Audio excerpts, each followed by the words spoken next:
Can I start reading, or we are waiting for something?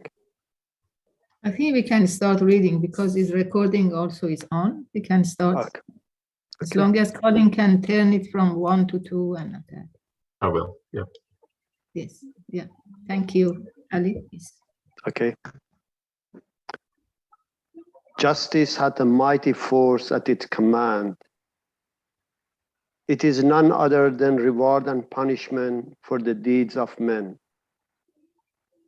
By the power of this force, the tabernacle of order is established throughout the world, causing the wicked to restrain their natures for fear of punishment. It ill beseemeth the station of man to commit tyranny. Rather it behoveth him to observe equity and be attired with the raiment of justice under all conditions. Beseech ye the one true God, that he may, through the power of the hand of loving kindness and spiritual education, purge and purify certain souls from the defilement of evil passions and corrupt desires, that perchance the evidences of injustice may be blotted out, and the splendor of the light of justice may shed its radiance upon the whole world. Baha'u'llah.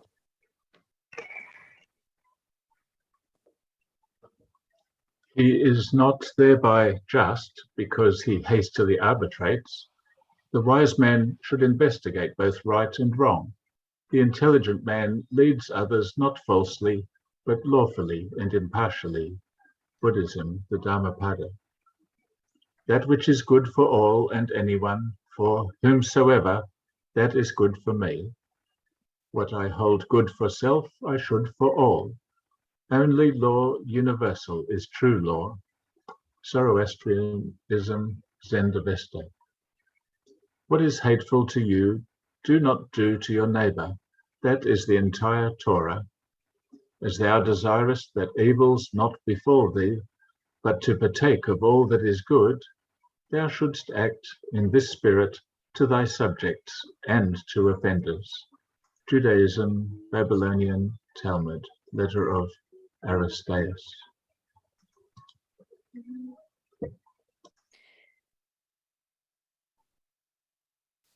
Do not to others what you do not wish done to yourself, and wish for others too what you desire and long for yourself. This is the whole of Dharma, Hinduism, Mahabharata. Masters, give unto your servants that which is just and equal, knowing that ye also have a master in heaven. Christianity, the New Testament, Colossians. O ye who believe, stand out firmly for God as witnesses to fair dealing, and let not the hatred of others to you make you swerve to wrong and depart from justice.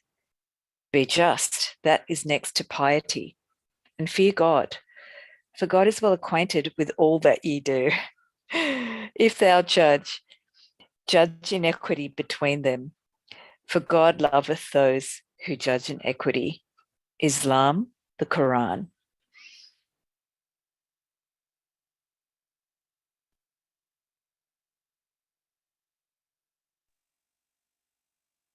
Justice is not limited. It is a universal quality. Its operation must be, carried out in all classes, from the highest to the lowest. Each man has been placed in a post of honor which he must not desert. A humble workman who commits an injustice is as much to blame as a renowned tyrant. Thus, we all have our choice between justice and injustice. I hope that each one of you will become just and direct your thoughts towards the unity of mankind, that you will never harm your neighbours nor speak ill of anyone, that you will respect the rights of all men and be more concerned for the interests of others than for your own. Thus will you become torches of divine justice. Thus shall we rejoice in the sun of justice, which shines from the horizon of God. Abdul Baha, Harris Talks.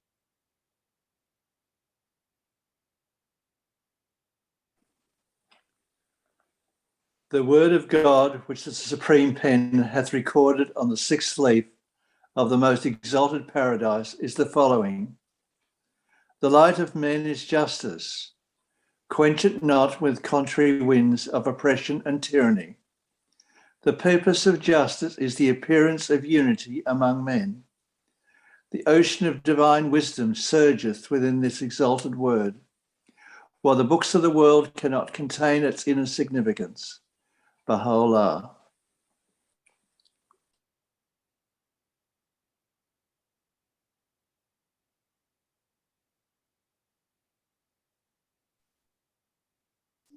Marina.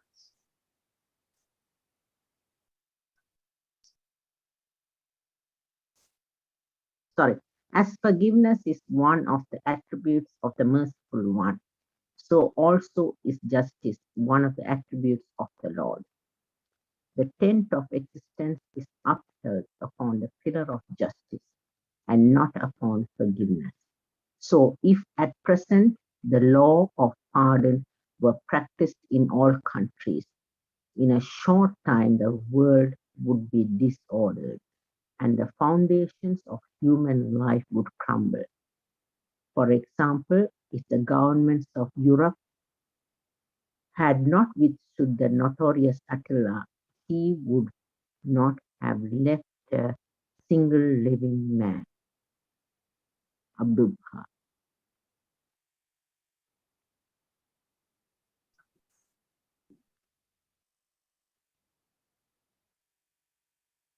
Know thou verily that the essence of justice and the source thereof are both embodied in the ordinances prescribed by him who is the manifestation of the self of God amongst men. If ye be of them that recognize this truth, he doth verily incarnate the highest, the infallible standard of justice unto all creation. Baha'u'llah.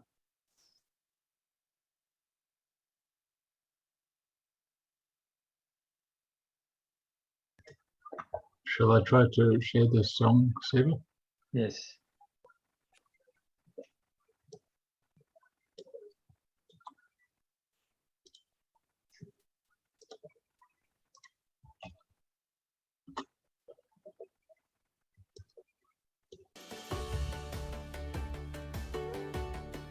It's unique.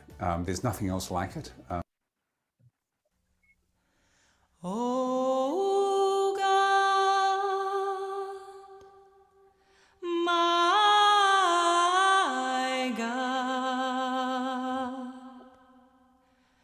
aid thou thy trusted servants to have loving and tender hearts. Help them to spread amongst all the nations of the earth the light of guidance that cometh from the company on high.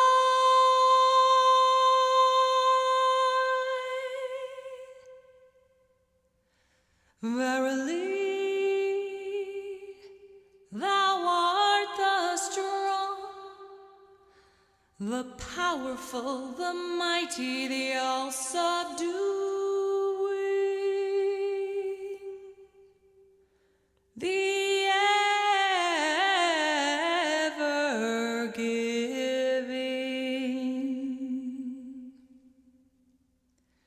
Verily, thou art the generous, the gentle, the tender, the most bountiful.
Good evening, everyone, and welcome to tonight's Interfaith program.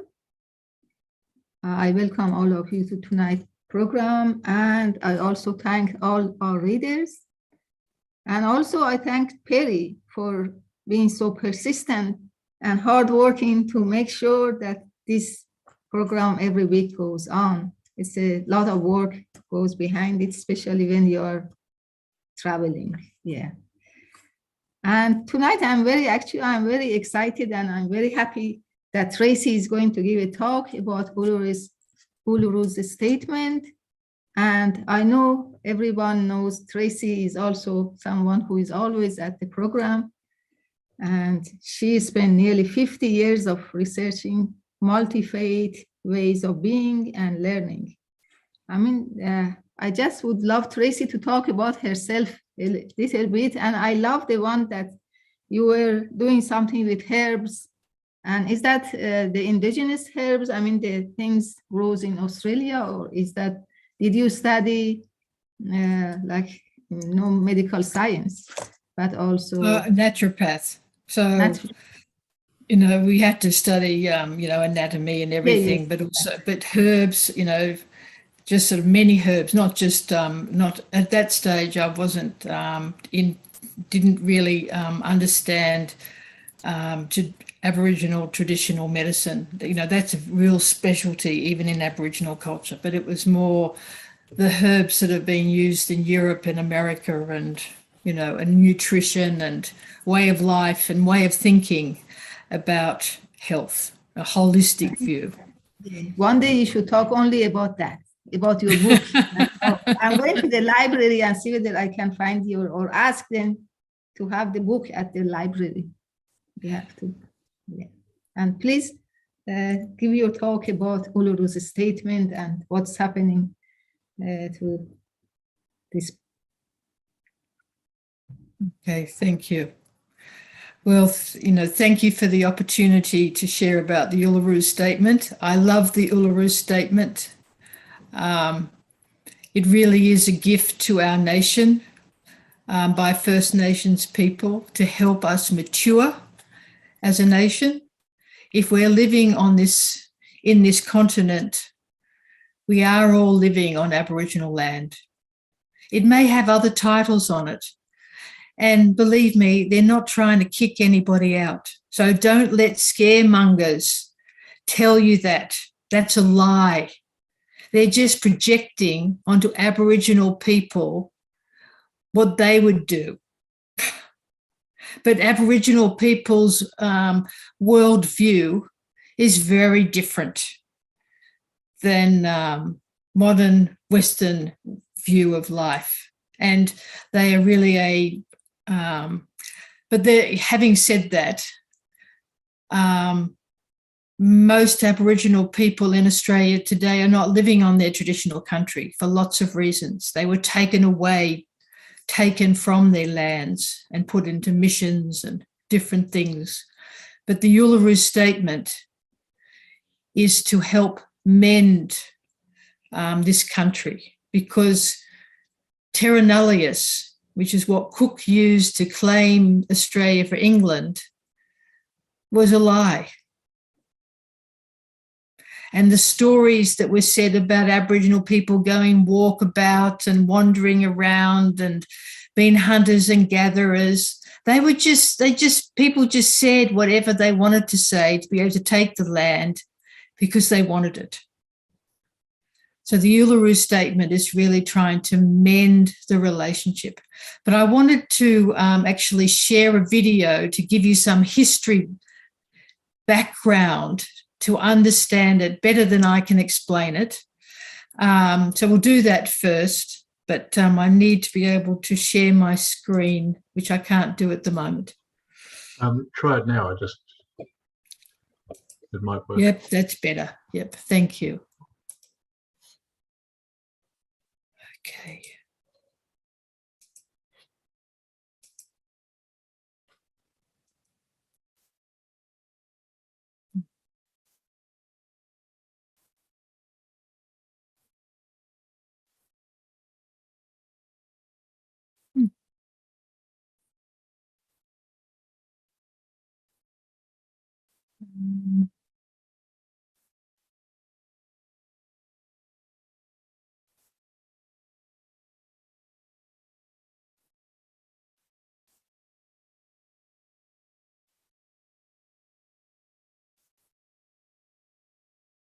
We're having technical trouble tonight.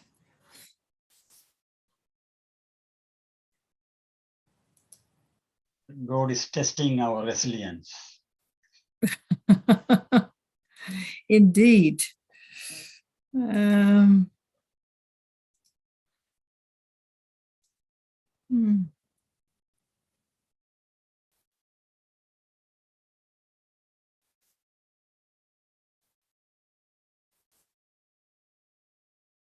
Oh, dear.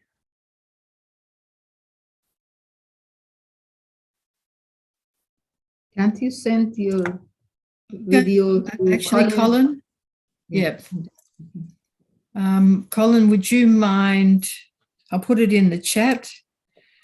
If you wouldn't mind just going to this web address and playing the video.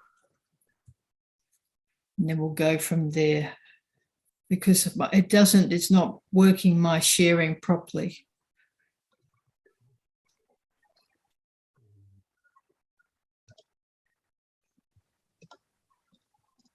If you have any children or grandchildren, they may have heard this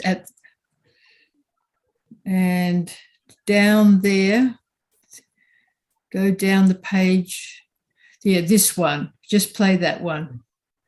Yes, thank you.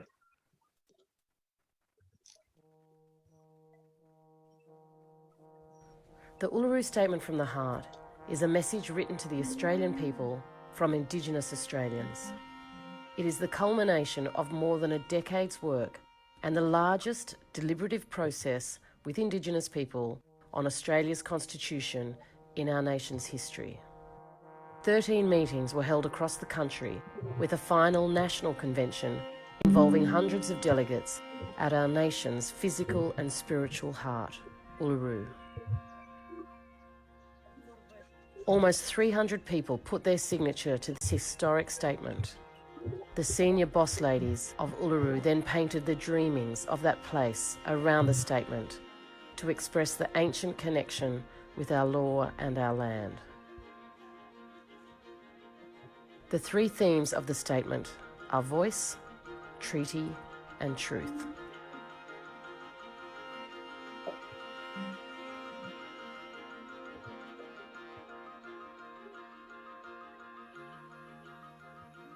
To understand where these themes have come from, we must look back into the past. For thousands of years, the continent was occupied by its Indigenous people, who had their own laws, leadership and territories. In 1770, Cook claimed the east coast of Australia, and shortly after, all of the inhabitants were proclaimed as British subjects. Without their knowledge or agreement, they had come under the rule of British law and government. As Aboriginal land was claimed, the first people faced extreme hardship and great upheaval. Many Aboriginal people fought back. Others tried different means of finding a voice in the new world. In 1881, the Yorta Yorta petitioned the Governor of New South Wales. They say, "All the land within our tribal boundaries has been taken possession of by the government and white settlers, rendering our means of subsistence extremely precarious and often reducing us and our wives and children to beggary." William Barak writes from Corranderk, a small parcel of land in Victoria which was all they had been left from their vast Wurundjeri territories. He says, "We should be free like the white population. There is only a few blacks now remaining in Victoria, and we blacks of Aboriginal blood wish to have now freedom for all our lifetime." These are just a few of the many thousands of letters and petitions that fell on deaf ears. In 1901, mass celebrations take place in Sydney to celebrate the formation of the states into one federated government under the new Australian Constitution. Yet the Constitution failed to recognise Indigenous people. It specifically excluded Indigenous people from being counted in the census. Further, it didn't allow the new Commonwealth government the power to make laws about Indigenous people. The First People are effectively locked out of a new Australian democracy, and 1 year later, a law is passed to ban all Aboriginal people from voting in federal elections.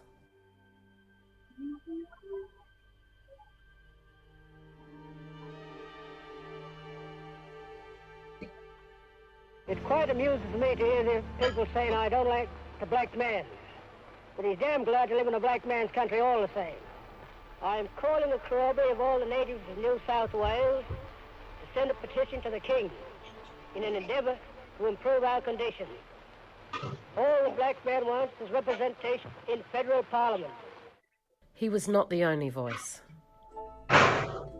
In 1933, Yorta Yorta man William Cooper prepared a petition also calling for representation in Parliament. It took years to gather almost 200 signatures and was signed by our people from across the nation. It said, "The original occupants and we, their heirs and successors, should be adequately cared for. Our lands have been expropriated by Your Majesty's government. Legal status is denied to us by Your Majesty's government in the Commonwealth. Your petitioners therefore humbly pray that Your Majesty will intervene on our behalf and grant to our people representation in the federal parliament." The Victorian government decided that no good purpose would be had by sending it to the King. The petition was lost and the request left unanswered. By the 1960s, emancipation of black people was sweeping through Africa and America. Meanwhile, our people were isolated in reserves and missions as wards of the state. Our children were being removed in their thousands. Our young men and women were being exploited for their labour, and legislation entrenched segregation against us as law. The demands of our people for rights to land, equality, and recognition as the first people, and a voice to government were building momentum. It was about to become a national movement. The 1960s began with the formation of the Federal Council for the Advancement of Aboriginal and Torres Strait Islanders, FCATSI, which incorporated advancement groups in a number of states. Campaigns included equal wages, a referendum to change the Australian Constitution, and land rights. After a 10-year campaign to change the Constitution, involving people from all walks of life, the 1967 referendum was held. It was the most successful referendum in Australian history. Overwhelmingly, Australians voted for the Commonwealth to have the power to make laws for Indigenous people. Overwhelmingly, Australians voted for the Commonwealth to have the power to make laws for our people, doing away with racist legislation in the states. We were also to be counted in the national census. It was a moment of triumph and unity. In 1967 we were counted. Now we seek to be heard. So the Constitution now allows the government to make laws specifically about Indigenous people. And now we want the right to have a say about those laws, like the Native Title Act and other special Indigenous laws. The Voice would give advice from Indigenous people to Parliament, not a veto, not another chamber of Parliament, just advice from people who are affected by the laws that are made about them. It needs to be built into the Constitution, so it cannot be removed by the whim of government, only by the Australian people.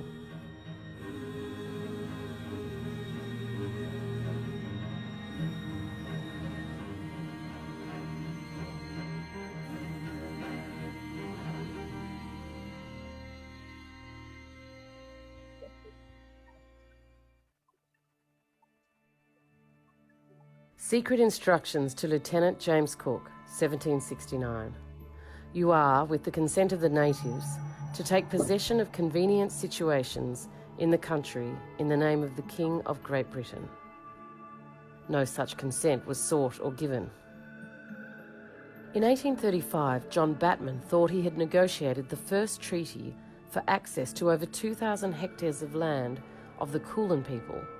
However, the governor proclaimed, "It has been represented to me that His Majesty's subjects have taken possession of vacant lands of the Crown under the pretence of a treaty with the Aboriginal natives.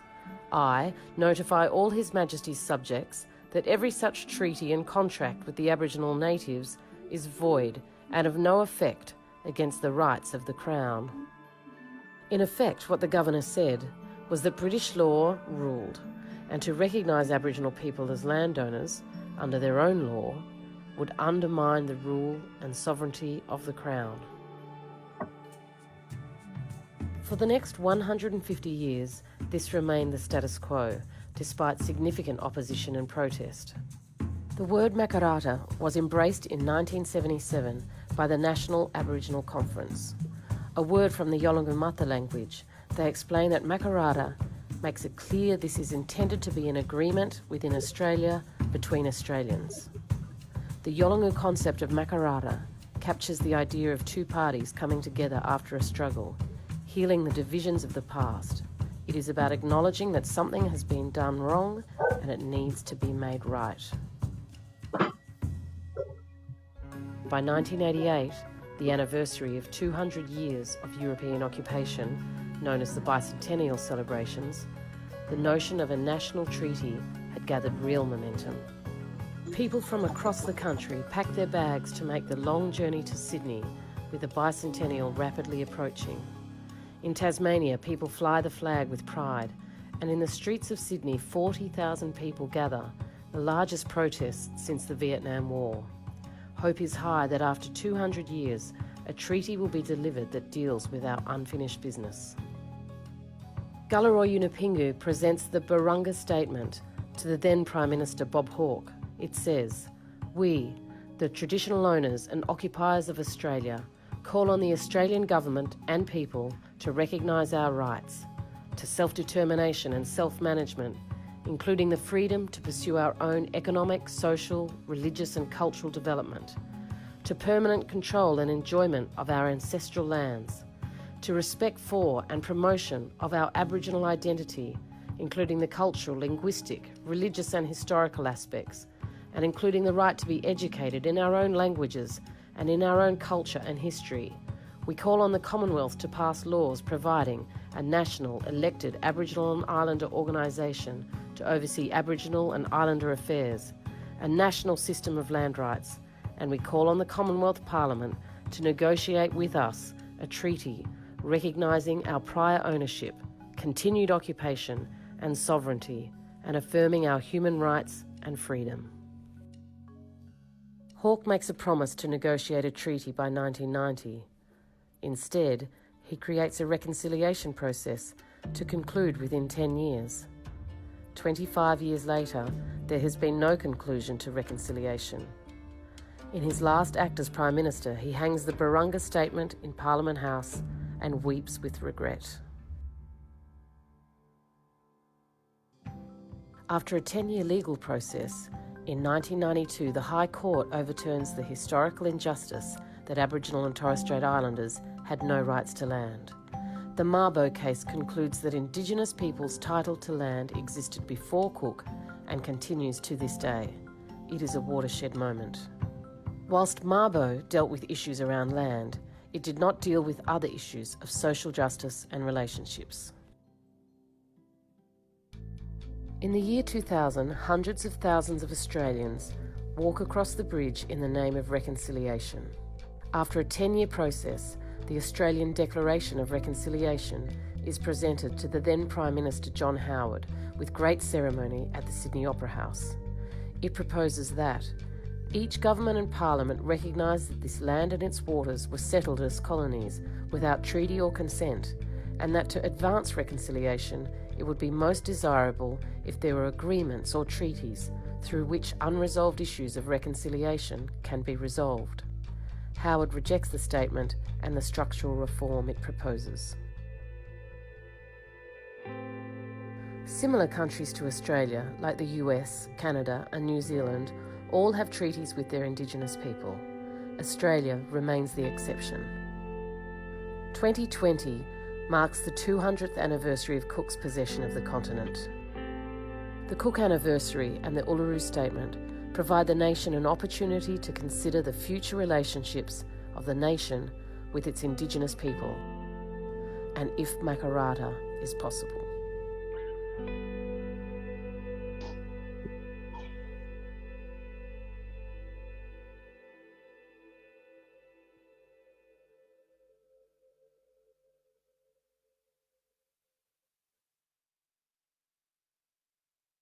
The Uluru Statement suggests a process of truth-telling is central to resolving the relationship between Indigenous people and the nation. For example, whilst Australia memorialises the history of the Anzacs, it does not acknowledge the well-documented land wars as part of Australia's history.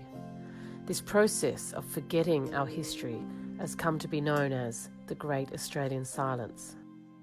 In the 1820s, Tasmania was the site of some of the most intense warfare in Australia. In 1846, Tasmanian Aboriginal people, who had been exiled at the conclusion of what was called the Black War, petitioned the Queen in relation to the promises made to them that had been broken. They said, "Your Majesty's petitioners are your free children, that we were not taken prisoners but freely gave up our country to Colonel Arthur, then the Governor, after defending ourselves. Your petitioners humbly state to your Majesty that Mr. Robinson made for us and with Colonel Arthur an agreement which we have not lost from our minds since, and we have made our part of it good." In Queensland, it is estimated that at least 20,000 Aboriginal people lost their lives in the establishment of the state.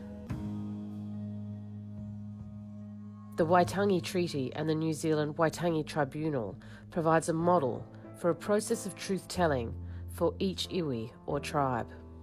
As the Yolngu leader Gulleru Yunupingu stated in relation to Makarrata and truth-telling, the Australian people know that their success is built on the taking of the land, in making the country their own, which they did at the expense of so many languages and ceremonies and songlines and people, now destroyed. They worry about what has been done for them and on their behalf, and they know that reconciliation requires much more than just words. So the task remains to reconcile with the truth, to find the unity and achieve the settlement. We, gathered at the 2017 National Constitutional Convention, coming from all points of the southern sky, make this statement from the heart. Our Aboriginal and Torres Strait Islander tribes were the first sovereign nations of the Australian continent and its adjacent islands, and possessed it under our own laws and customs. This our ancestors did, according to the reckoning of our culture, from the creation, according to the common law from time immemorial, and according to science more than 60,000 years ago. This sovereignty is a spiritual notion, the ancient tie between the land, or Mother Nature, and the Aboriginal and Torres Strait Islander peoples who were born therefrom, remain attached thereto, and must one day return thither to be united with our ancestors. This link is the basis of the ownership of the soil, or better, of sovereignty.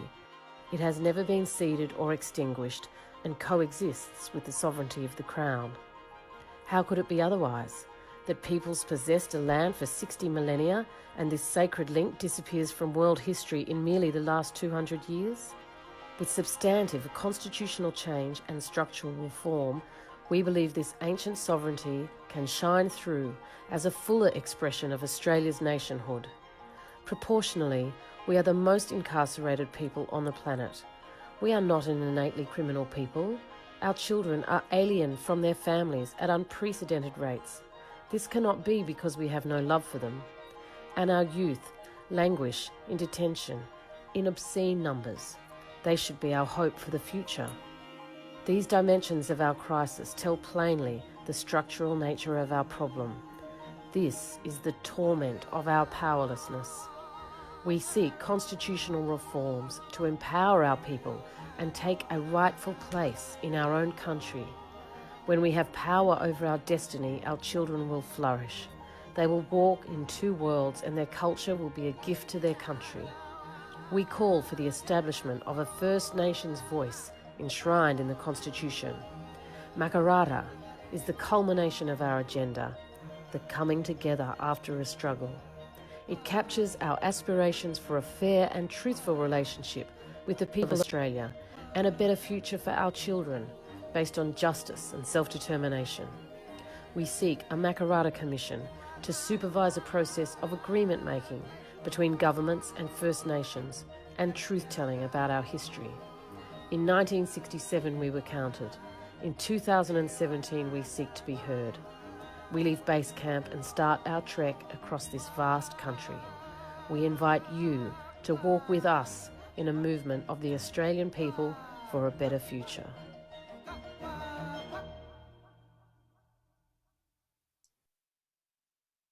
Thank you, Colin.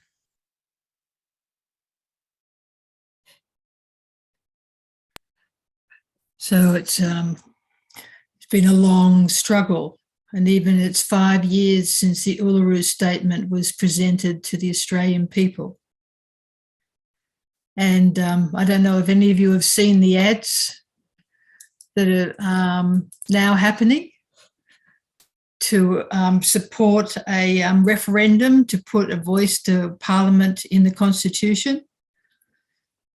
But it's a very important step in the healing process for this country and for its maturing, for us to actually have a referendum and have it settled. You know, there's so much anxiety within Aboriginal communities that every change of government or change of minister means a change in their life experience.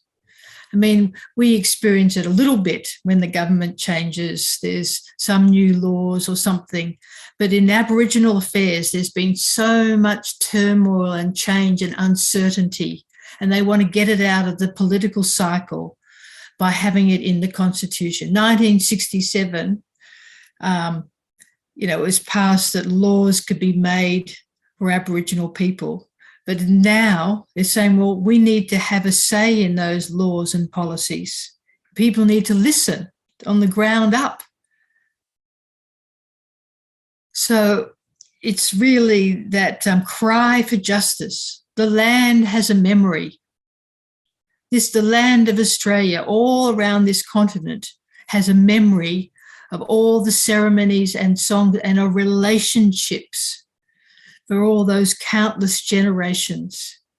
And that relationship, the land, to be able to hear the wind, hear the birds, and have that connection, that type of sovereignty is what Aboriginal people are talking about. They're not trying to take anything from anyone. They're trying to give something deeper, and a deeper relationship with life as it happens and as it flows. So, the Uluru Statement, Australia's had a history of denial and ignoring. So the Uluru Statement is Aboriginal people are trying to help us to grow up and to get past that denial. It will better, it will liberate people from guilt and angst, that we can feel settled in this country. That's the gift that the Uluru Statement is giving us, resolution. Many people feel that there's something not right. There's something not right, but they can't pin it. But it's because we haven't had that right relationship with the first inhabitants and the history of this land. In Europe, especially the northern part of Europe, there's been a history of warfare all the time. But the Aboriginal tribes didn't fight with each other. They might have had a few conflicts about mainly women, but they never invaded each other's territory. They never took over anybody's territory, because if you lived somewhere, you had responsibilities. So you couldn't take over somewhere unless you were going to take responsibility for all the people and taking care of the animals and plant life and everything. And they never did it. They had that, law. So it's that sort of, it was a peaceful land. So it's returning to that. It was multicultural before even, people started talking about it in the 1970s. We have a social experiment in this country. The world lives in Australia now. But that was, there's a certain template here because of the Aboriginal tribes and nations were living together peacefully. And, it's sort of resolving all the things that disturb that is what the Uluru Statement is about. But anyway, I think it'd be a good time to sort of open it up to if anyone has any comments or questions, or have you heard much about the statement before? Have you heard about the referendum? Anything and everything, to sort of talk about it. Thank you very much, Tracy, for this informative, Uluru's statement. I needed myself to learn more about it. I love the land, and it's a beautiful land with beautiful birds and, everything. When you walk in the bushes, you just love the nature. Nature is very, very spiritual and peaceful. And we would like some questions. It's already lots of questions. I let Ali to ask his question. Thank you, Tracy. Thank you, Zora. Very nice video. First time I'm watching this video and hearing about it. Really, this is the first time that I know about this statement, Uluru Statement. But one thing was interesting. In the video mentioned 20,000 Aboriginal were killed in Queensland for fighting for their rights. This is the same number as the early Baha'is were killed in Iran. say about 160, 70 years ago. So exactly the same number of people. But my question is that I know Australia has become a home, as you say, to the world, really. People of many culture, many religion, many race have come to this country and made it their home, and they have been welcomed with open arms, so to say. But why has taken over 200 years, and still we are talking about reconciliation, and the Aboriginal and the rest of the country, they have not interwoven and given opportunity really to have their rights, so to speak, like everyone else? Or what is the problem there that we cannot reconcile ourselves with the issue? Well, partly, you know, it's only very recently, for example, that you know, just sort of teaching young in the education system. Captain Cook discovered Australia. Well, that's one point of view. When you are living here, you aren't feeling discovered. You know, we were invaded. We know we exist. We have we're not called Aboriginals. We're called Warramai or, you know, Gadigal or what, you know, all sorts of names. That's what we call ourselves. You know, it's sort of this whole flip that, and we have a problem with, you know, certain like rabbits, because the people who came here were trying to make it European. They were trying to replicate England here, that this is Europe, but this is not Europe. It's Australia. And there were people and there were ways of living here and rich wisdom and an understanding of how to do agriculture, how to look after the, you know, the animal life and the waters and the sky and the land, from thousands of years of accumulated knowledge. You know, the Dreamtime stories are not just sort of, you know, some myths. They're actually practical life lessons on how to live in a particular part of the country. But that wisdom was not respected. If you read some of the early explorers, European explorers, they came across a land and they thought, oh, it's like an English meadow. Well, Aboriginal people had worked hard to make the soil like that, but they thought, oh, you've given us such a great gift, God.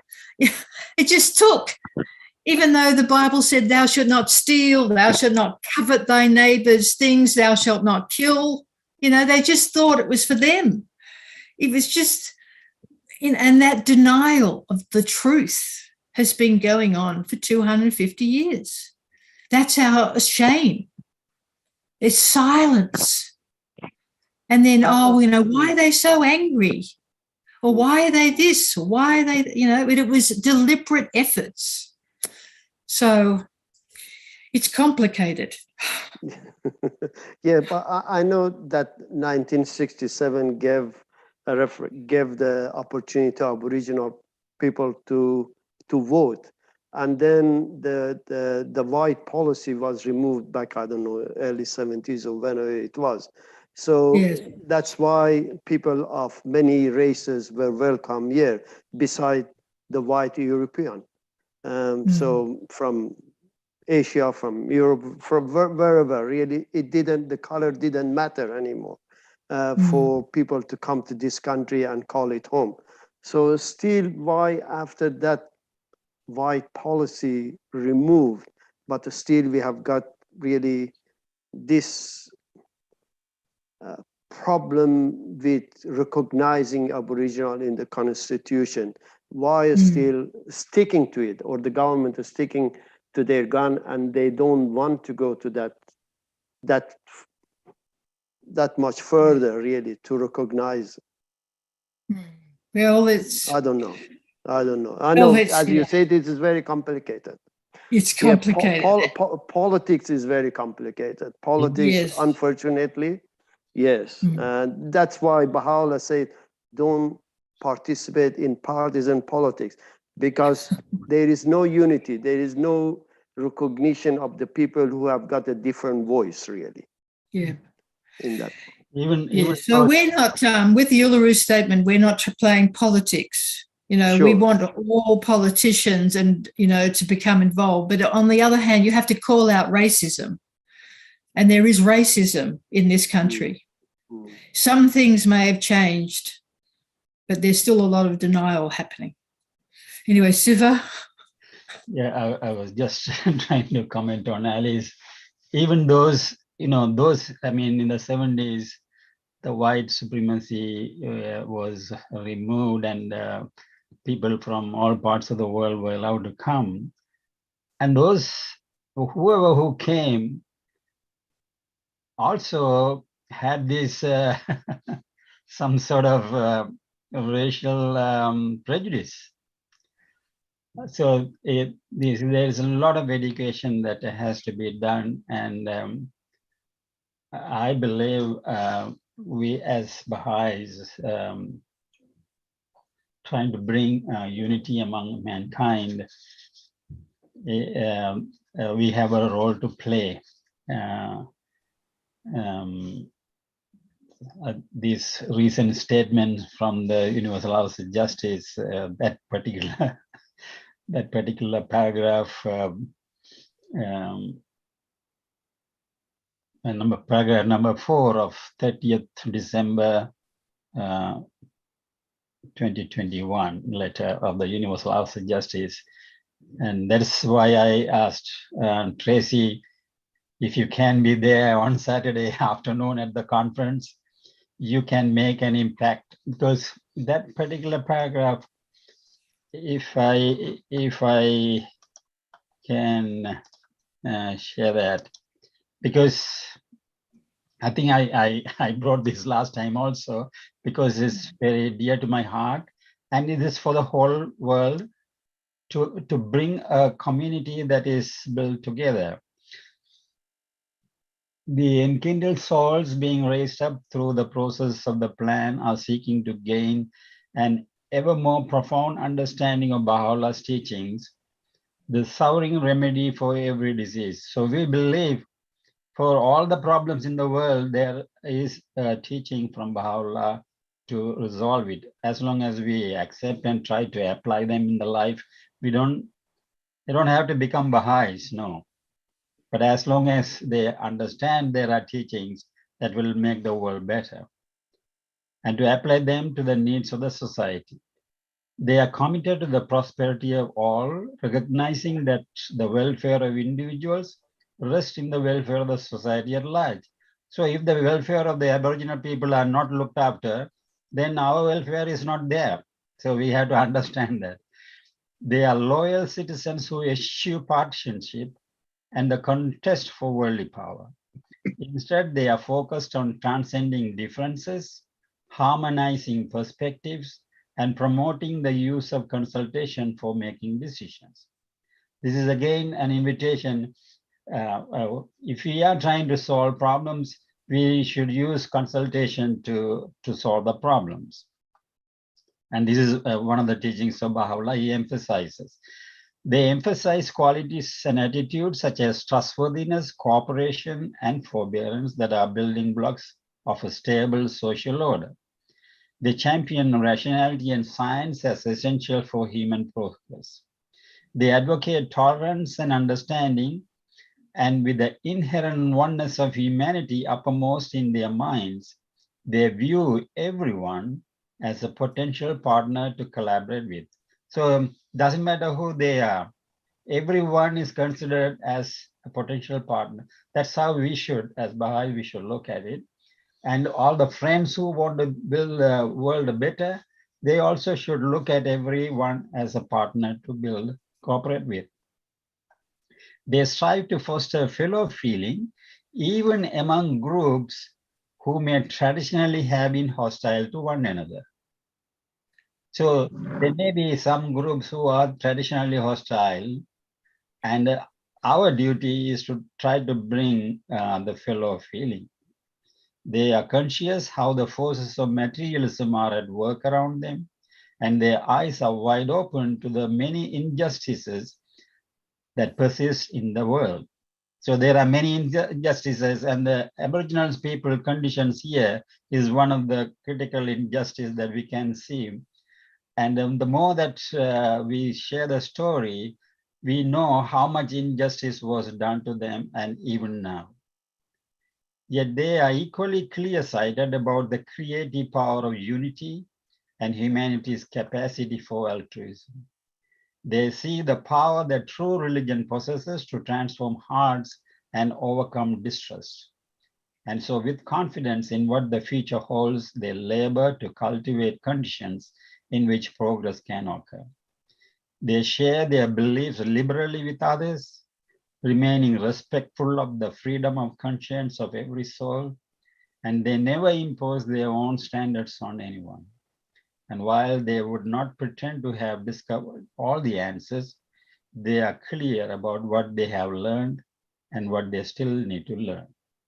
Their efforts advance to the alternating rhythm of action and reflection.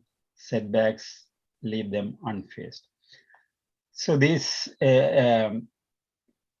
is what we want. Those who are trying to build a better society, we want them to have these qualities and characteristics and to work together. And there is, for us, I had to practice these things, and I had to share with everyone who wants to build a better world. So when we look at the indigenous people, there is a role for us to share their stories, to learn, first of all, their stories, and to share their stories with others, and to make people understand the injustice that is being heaped on them. There are many other injustices. I mean, this is not the only one in the world, but we have a role to play. But what I was going to say from your video is that I never heard about the Barunga statement, and it was very touching to hear that the former Prime Minister, when he was leaving the office, he hung it up and he was weeping. I never, probably it would have been in the news, maybe it went off. But it shows that there are individuals, politicians or otherwise, who in their heart, they feel that there is injustice and it should be rectified. But the transformation of the hearts of the majority of the grassroots, if it works, then there will be no option but to give the rights of their people. Yes, so that's what I wanted to share. And thank you, Tracy, for doing this. And you are continuously doing this every Wednesday, and a lot of our friends come and participate. Thank you very much. Colin, would you like to ask your question? Yes, thank you, Tracy. I'm a wholehearted supporter of the Uluru Statement after having read Henry Reynolds' book called Truth Telling, which begins with the Uluru Statement, and he's a historian, so he the rest of the book backs it up by actually explaining what did happen and how there wasn't a treaty here, but there could have been, because it was happening in other places around the same time. And I think it's absolutely astounding that for 200 years it could be enshrined in law that there were no people here, and it took that much of a struggle to get a legal decision. Oh yes, there were people here, and then another struggle that they had some rights, and then we've still got this struggle that they can have a voice. And I think that it's something to do with perception. In one sense, people perceive a civilization must have buildings and I don't know, cars or whatever else. But surely true civilization is what the indigenous people had, which is that they had a moral code, they had security, they looked after each other, They had rules which gave everyone a sense of well-being, of genuine well-being, and whereas our so-called civilization isn't really doing it that well. There's a lot of anxiety and depression and inequality and all sorts of problems. So perhaps what the indigenous people had before we came and gave them diseases was a more genuine civilization. And the other point about perception, I think, is that we have to see each other with the eye of oneness and recognize that we're all human beings. And it's just, it's a process. There's construction and destruction happening in the world. And I think the Uluru statement is on the side, and this interfaith group is on the side of construction. Thank you, Colin. So good luck, and I'm a supporter. Good. Well, just tell everybody else, anybody who'll listen to you, that you support the Uluru statement too. We've got to spread the word. Okay. Thank you. Thank you. Marina, please. Okay. Thank you, Tracy, for the Uluru statement explaining to us. I just want to ask, this is nothing to do with the statement. I just want to ask, you mentioned that they don't have a religion. So they don't have a particular religion among all the Aborigines, or is it in, do they have another religion? What I'm trying to work out is the people who in Darwin Aborigines have a different religion to the ones in Dabo? Well, they have different, it's sort of their spiritual beliefs are very much centered around the landscape that they are in. So they have something that their sort of central thing, they do all believe that they're being created and they're part of a bigger story, but it's very much very grounded into the particular location that they are in. So there's not one Genesis story. There's sort of a number of Genesis stories, so to speak.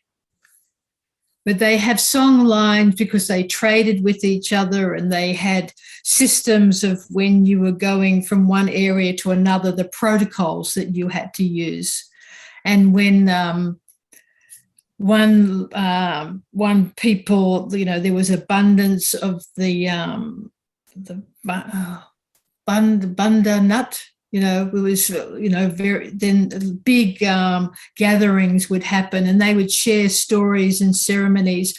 But with that sort of the relationship with the land and the water and the mutual reciprocity was a common theme. So there's these common themes and worldviews, but then it becomes very particular based on their particular location. Thanks. But so much has been lost, unfortunately.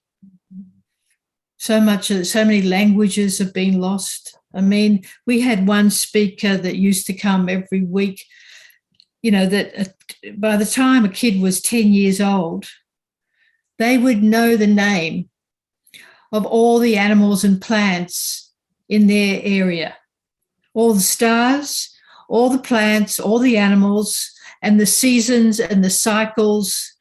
If you watch out for this happening, then that means you could fish, a certain type of fish, all the interconnections between things. They knew it all at such a young age because they had practical knowledge from being with each other. And then, there'd be gatherings each evening to sort of have more education. It was an educational civilization. Education was very important, but practical education and observing the environment.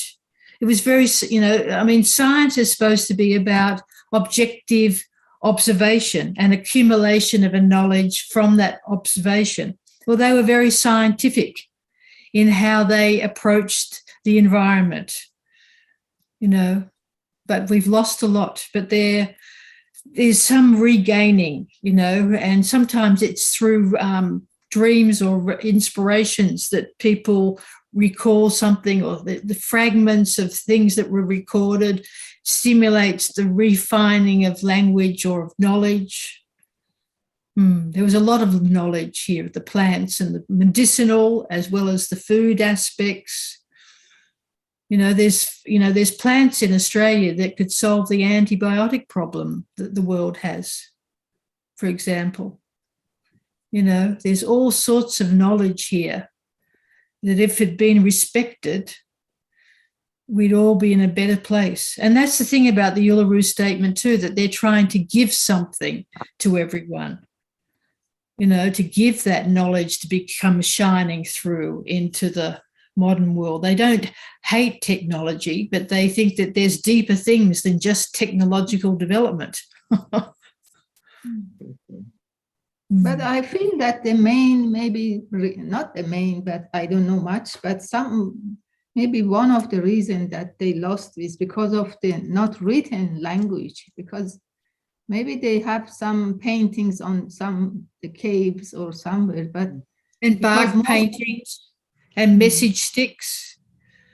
But it was lost. Many were lost because they weren't allowed to speak the language. They'd be beaten. Their children would be taken if they spoke language. It was a purposeful thing to stop them being able to have their language. It was actually ruthlessly denied them. Purposely, Yeah, it was very cruel, many things.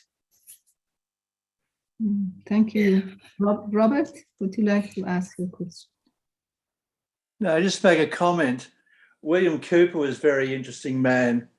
The Jewish population respect him very highly, because when the German government started destroying all the Jewish properties in Germany in the Crystal Night in 1938, William Cooper and a group of Aboriginals walked from Footscray to the German consulate to protest about the treatment of the Jews.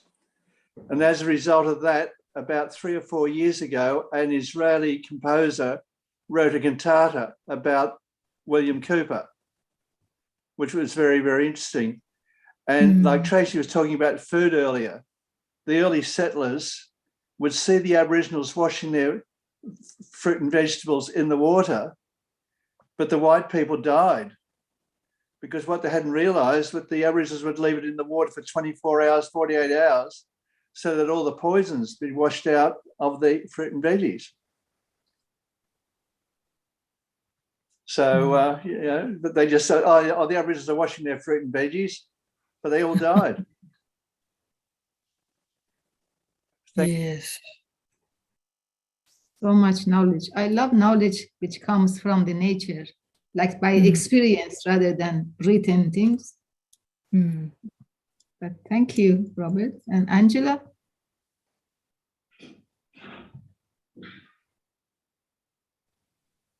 I wanted to connect to Tracy what you said, that when Aboriginal people were looking after this country for 60,000 plus years, they were looking after everybody, including us, anyone who came. And going back to what Ali was saying before, why is there this difficulty to reconcile?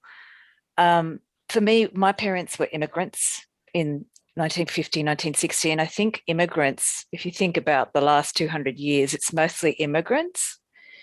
They're so fixated on survival, and those first settlers, like Robert was saying, they were dying because they weren't able to actually, maybe after the long boat voyage, disoriented.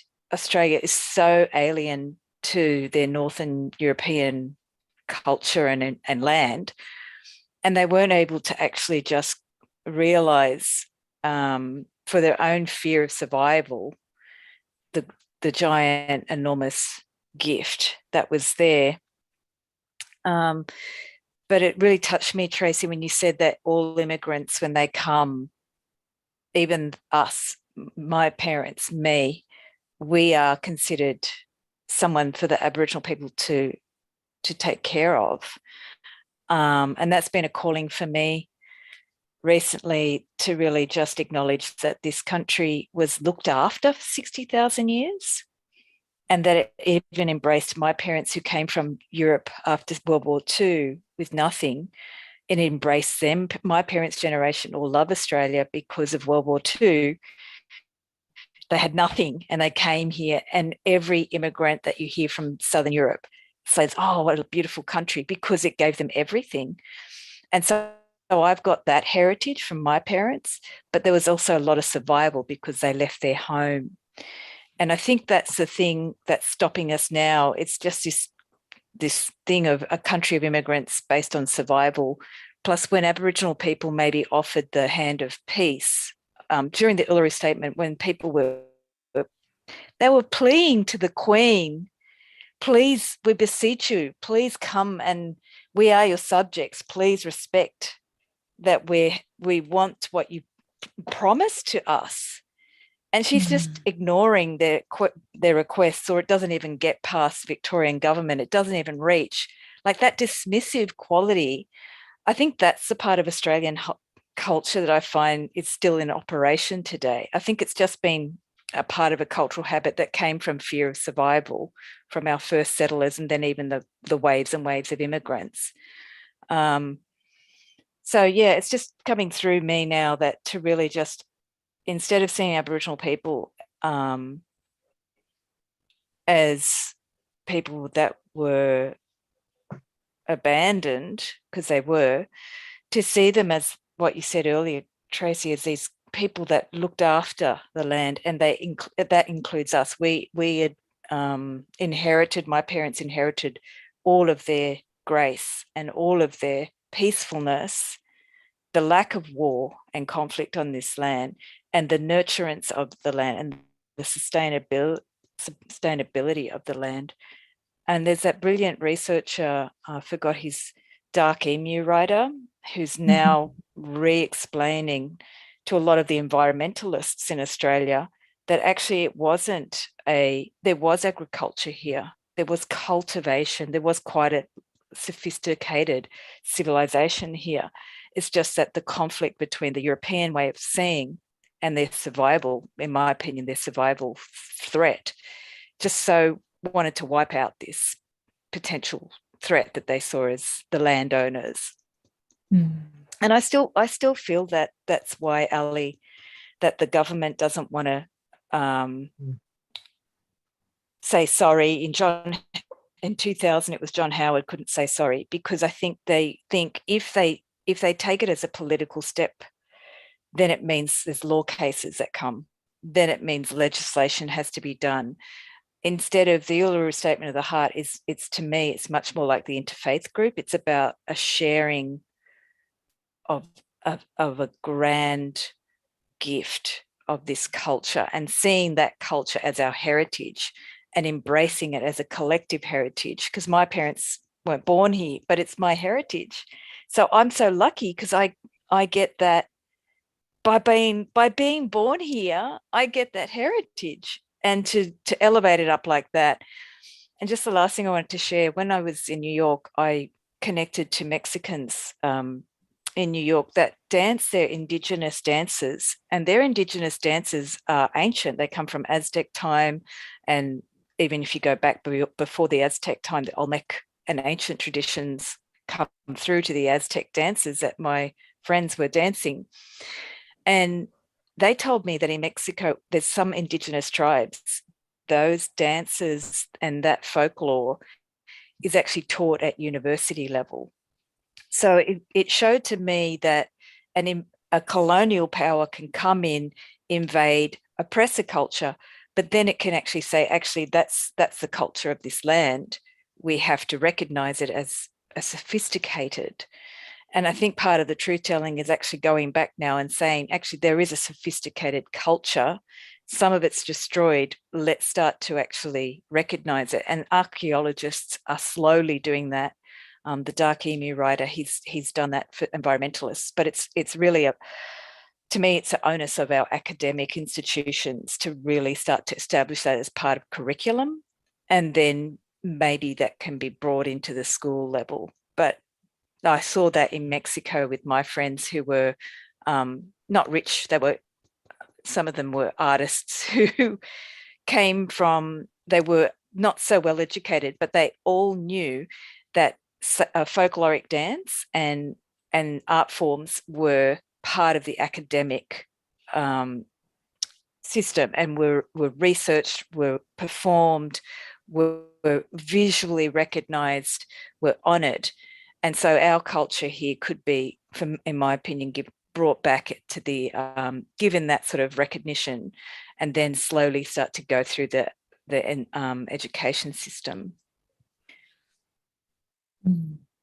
Yes, and they're all very important points, Angela, because that's one of the Aboriginal people was sort of saying, history in Australia didn't start when Cook came here. It's been going on for thousands of years, and that's your heritage now. If you're living here, embrace it. It will be a gift to you. It will be a benefit. If you can actually have a closer relationship with nature here, you will benefit. If you embrace that knowledge, the medicines and much knowledge that's been accumulated here, you will benefit. It will not be a hindrance to you. It's the same way when we have the interfaith, when we learn from somebody else's viewpoint, our faith isn't diminished, it's increased, because now we have an extra piece of the puzzle, so we can have a richer prayer life, or a richer, experience with something. Our life is expanded. It's not shrunk when we get more knowledge. So, yeah. Thank you so much, Tracy. Nisha, you have a question? Thank you, Angela, also. Angela, beautiful. Hi, Tracy. Thanks for sharing your your wisdom on this topic. Actually, I have great interest in studying or knowing about Native people. I mean, I lived in I'm Malaysian, and I've lived in Malaysia most of my life. And even in Malaysia, we have issues with the Native people. Probably not to the extent of what the Indigenous people here in Australia go through, but I can connect with that social issue that has been plaguing even being a Malaysian. But as for the Indigenous people, in regards to the Indigenous people in Australia, how much of the history is being taught in schools here in Australia about about the existence, or this long existence of the Indigenous people, and how they are connected to the land? Because essentially what I understand is the Indigenous people are very connected to their land. The land is basically their very pulse of life, basically. So how much of this is being taught in school? How much do the young people, the grassroots of future Australia, understand about their own history, understand about the fact that, they are not just, Australians as in a neo-European Australians, but the history goes beyond that? It's starting, in the last 5 years, it's sort of started more. And we have NAIDOC Week, which is National Aboriginal and Torres Strait Islander Week, and we have Reconciliation Week. So there's, more storytelling and more bringing in the elders, the aunts and uncles. But there just needs to be a lot more sort of happening. And it's much better than what it used to be, but it needs to, be expanded. I went to there was the Reconciliation Convention not so long ago, and some of the preschools were talking about the programs that they're introducing, and they're partnering with some of the local communities. Aboriginal communities and getting the aunts and uncles to come in and teaching them about country and about, the plants that grow there, or just, to understand the relationship and the respect that should be with the life and between each other. And, that's another wonderful aspect of their culture, to really, acknowledge each person or each, not just each other, but, non-Aboriginal people too, who are doing things, they're trying to teach that to the young people, and how there was a little bit of resistance, and they're trying to teach them some language. So the little kids are very excited to be able to know something that their parents don't know. And so the parents are happy to see that the kids are happy. And then they'd have a community day, and the parents and grandparents would come along, and they'd invite the uncles and aunts, from the local Aboriginal elders, and they'd have a wonderful, healing time. And going down the street, someone's, oh, there's Uncle, and there'd be this familiarity, or there's the aunt that's been coming to my school, rather than that, oh, there's an Aboriginal person, which used to be in the past this sort of prejudice or fear or just ignorance. There's this closeness and familiarity that, oh, they come to our place and we all have a good experience together. School's better when the uncles and aunts come. Yeah. And that knowledge and feeling is sort of passing back through the family. So there was a little bit of resistance, but then when this sort of positive energy was sort of coming into the schools, then that resistance just all fell away. It was just prejudice. Once there can be, once people can have more and more experience with those who are really seeped in their culture, and they realize how generous it is, how embracing it is, the prejudices and the barriers sort of can break down. So it is happening, but it needs to happen more. And then, some of the older generations need to open up a bit more. Yeah. And are the younger Indigenous generation openly embracing the fact that they're Indigenous? Do they more and more, especially in like urban areas and urban metropolitan areas? Yeah, there is more of that actually, and because the richness and the sort of extended family. I mean, for the young people, it's not easy being going between the two worlds, because there is quite a different world view between the spiritual and the more materialistic. But it's just growing up in the modern world is not easy for anybody. But those who actually can have the experience with that they can have an experience with the cultural benefit of building those relationships with nature. It really helps to be able to claim it. And there is in the young people, they are feeling a certain pride that, we've survived. We're coming to thriving again. We've survived. The English were convinced we were going to die out. We haven't died out.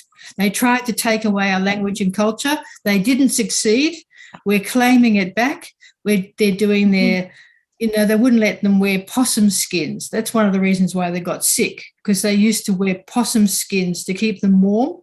They gave them these thin blankets and wondered why they died of flu, But they're, restoring some of the, traditional things of weaving and possum skin carving and different, cultural practices. And there is a sense of pride in that coming, being restored. That, yes, I have First Nation ancestry, I'm a proud member of this clan, or, so that's good. And there's more and more movies and books being written, which really brings up the culture too. And there is a growing sense of pride being restored. There was a time period where people really hid the fact that they were Aboriginal. One, they were afraid they were going to lose their children or they wouldn't be employed. You know, even when they came back from World War I, they gave soldiers land, but they wouldn't give it to Aboriginal people. They didn't mind them going into the battlefield, but they wouldn't give them land when they came back. They wouldn't even recognise that they'd, you know, served Australia, that had been oppressing them. So things are changing, but you know, that pride is coming back now again, that, you know, we're overcomers. Yeah, I think Australia needs to showcase a little more of its natural heritage, of its like the land, basically, you know. I mean, for a foreigner, when you come into Australia, what you always see is the Opera House, the Harbour Bridge, the Sunshine Coast, Far and Away, surfers, blah, blah, blah, all of this stuff. You never ever hear about the Jurassic era Warrumbungles, which has beautiful nature, you know, or the thousands of years old rainforest. Like you don't see it like that. You don't see Uluru being talked about more than the ice rock. Right. You know, there needs to be more, you need to talk more about the actual heritage, the actual history, because that is what Australia is about. It is not about modern cuisine in Melbourne. It is not about Sydney Opera House. It is not about those buildings, because every other metropolitan, every other first world country has the same stuff. Exactly. But Australia has more than that, and we never ever talk about it. Yeah, I couldn't agree with you more, Nisha. I think I'm going to stop here because I have so many things that I'd like to say, but we'll save it for the next time. Thank you so much, Tracy. Okay, thank you. Thank you, Nisha. And Robert? Interesting. I used to live on the Central Coast of New South Wales, which is covered in Aboriginal sites and everything else. And I've even visited a cave paintings on the Central Coast, which weren't accessible to anybody. Years ago, the local elders used to take women and men on separate trips, and the women would go to where the women would go in the Aboriginal community, and the men would do the same. And it'd be interesting if they still do the same now. And another interesting thing, on the road to my house of worship, part of our road is very narrow, and they were supposed to widen that about 40 years ago. And the reason they didn't widen it is because they found a major Aboriginal site. And that's why the Madavar Road has never been widened in this particular stretch. I think it's around, called Tumbledown Dick on the Madavar Road, because there's a major artifacts there. So just a thought there. But as I say, that the elders used to visit the Yurumba Baha'i school and show the Baha'is around the area there. But as I said, elders in different parts used to take people out for a weekend and show them the various sites. So, and one of the elders was Anne Smith. She's probably very old. She used to take the trips out for the women out on the Central Coast. Right. So, very good. Hopefully. Thank you for sharing. Yes. Siva, I think maybe the last one, the last word. Okay, thank you. I just wanted to mention, because Marina asked a question whether Indigenous people have religion. I just want to share what Baha'u'llah said. Can you see the screen? Yep. Yes. Baha'u'llah said, "Give ear, O my servant, unto that which is being sent down unto thee from the throne of thy Lord, the inaccessible, the most great. There is none other God but him. He hath called into being his creatures, that they may know him, who is the compassionate, the all-merciful. Unto the cities of all nations he hath sent his messengers, whom he hath commissioned to announce unto men tidings of the paradise of his good pleasure, and to draw them nigh unto the haven of abiding security, the seat of eternal holiness and transcendent glory. My understanding of this is that even to the indigenous people, and they were living here according to the records that we have for almost 60,000 years, God has sent his messengers to guide them. They had their own spirituality. It was from God's guidance.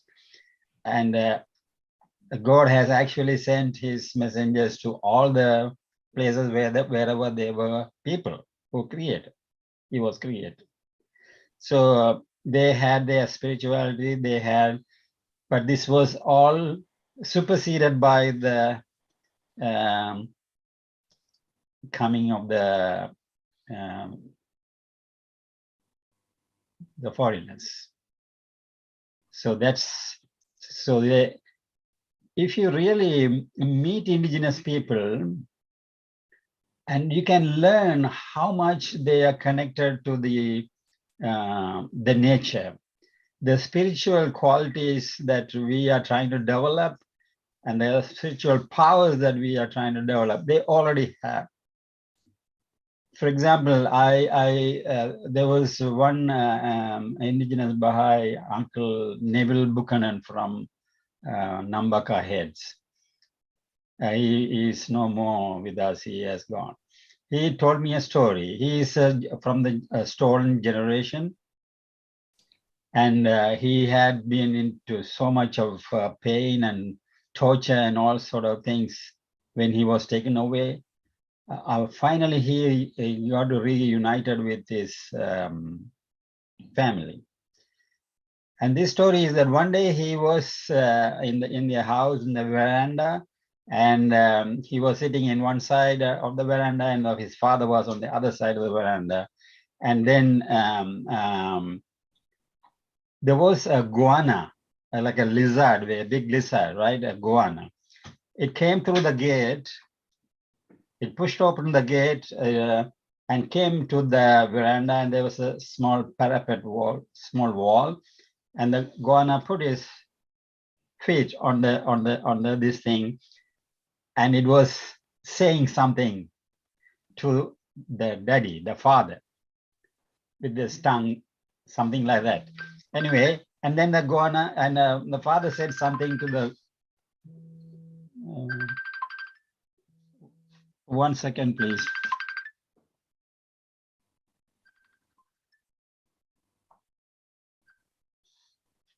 Yeah, and then it went away, and then Uncle asked his father, what did the goanna say? He said that my time is finished. It's time for me to go. That's what the goanna said. And after 2 days, his father passed away. After 2 days, he passed away. And there are many stories. Sally Morgan, she was a professor in Western Australia. She wrote the book, My Place. And it was for year 12 students. My daughter was doing HSC. It was a book for them to read. And so I read it. If you read that book, there are many, many such stories where how they can communicate with other people in a spiritual way, with the people as well as with the nature. So how did these qualities came about if they were not guided by the spirit? So they had their spirituality. That's one thing I wanted to share. And also I put two things on the chat. One, if you really want to know where you are, which Aboriginal land you are, there's an interactive map. You can click and see who are the people and what language they were talking. Right, so that when we are talking to people, say, I'm in Wangals. Now, at the moment, I'm in London, but my place is my Wangal people. They are the people of that land. So we can always find out, and then we can talk to people and say, this is this people's land that I'm living. And also the other one is that there's an app they have developed to learn the Aboriginal language. Not many, there are few that they have developed an app. That is also, I have put it on the chat. So there are many things for us to be aware of and to share with others. The more that we share and more that people understand the story and of the people, the true story of the Aboriginal people, then the heart that is created by God is noble and fair. It will eventually yield to that justice, I believe. Thank you. Thank you very much, everyone. Thank you, Tracy. It was beautiful and brought so much light. I think everybody has added something to the discussion, and I'm happy that I feel that I'm the least one knowing much about these nations. We all are. Yeah. And I'm going to learn more from now on. And thank you very much for everyone for participating. It was a beautiful night and discussion. But I just wanted to know, is the population of Aboriginal growing, or is that going down? Or? Yes, it is growing again. Yeah, yes. That's nice to hear. And thank you so much. Sachi, the only one who has not spoken. So do you want to say anything? Yes, just want to thank Tracy for the wonderful mission and also the information you gave us. I have actually nothing there. I'm a nature man. They are also nature people. Yes. That will be, I hope that will be settled and they should be satisfied. Thank you very much, Tracy. Thanks a lot. Thank you, Tracy. Thank you then. Thank you and good night. Okay. Good night, everybody. Thank you. Bye-bye, everyone. Yes. Good night. And hope you can all participate in the conference at least Saturday afternoon. This is my, I can't be there, so I want you to be there. Yes. Okay, Siva. Siva. And Tracy, Bye. Marina, Bye, everyone. on my behalf. Okay. Bye. Bye-bye.